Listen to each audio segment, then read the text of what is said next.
Tabarĩra cia gũtheria maaĩ na gũte maaĩ ma gĩko ĩrĩa mwena wa Kirinyaga Kutus ciĩrĩgĩrĩirwo kuongerera gĩcunjĩ kĩa arĩa mamũkagĩra maaĩ matheru kaunti-inĩ ĩno ya Kirinyaga na kũnina gĩtangĩko gĩa gũte gĩko taũni-inĩ itiganĩte mwena ũyũ.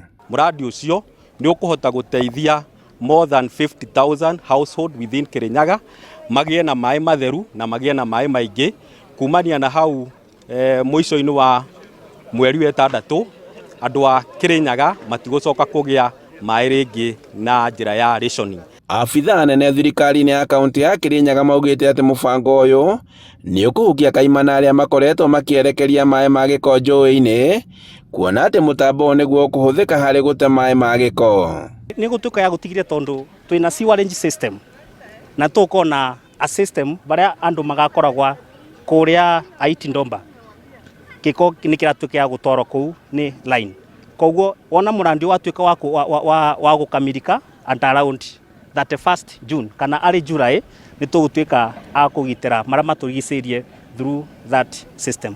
Mũrũgamĩrĩri mũnene wa kambuni ya ũtambia wa maaĩ ma Kirinyaga akĩranĩra atĩ aikari a kaunti ya Kirinyaga magũkorwo makĩamũkĩra maaĩ matheru ma kũnyua na ũrĩa ũkwambatĩria gĩcunjĩ kĩa mĩciĩ ĩrĩa kwamũkĩra maaĩ maya na gĩcunjĩ kĩa 75 harĩ 100 rungu rwa mũbango wa Kirinyaga Kutus Bulk Water. Mũrandi ũcio wa Kirinyaga Kutus Bulk Water Project warĩka nĩ ũgũtũhotithia kuma the current 56% on coverage gũtwambatĩria to more than 75% on coverage. Mwena-inĩ wa sewage nĩ tũkuma gũkorwo taũni iria itakoretwo na sewage na thĩinĩ wa Kirinyaga nĩ tũgũkorwo na taũni igĩrĩ iria nene cigũkorwo rĩu ikabĩtwo na sewerage system, na no tũrathiĩ kũnyitanĩra na county government na national government. Mũbango ũyũ gũkorwo kĩanjia kũruta wĩra kwanjia mweri-inĩ wa 7 na kũrĩa aikari a kaunti ĩno matanyĩtwo kũgunĩka na njĩra nene. Tũkĩte Skiriwasco team kwacua andũ a Kirinyaga atĩ maũndũ macio mothe nĩ mathondeketwo through county government.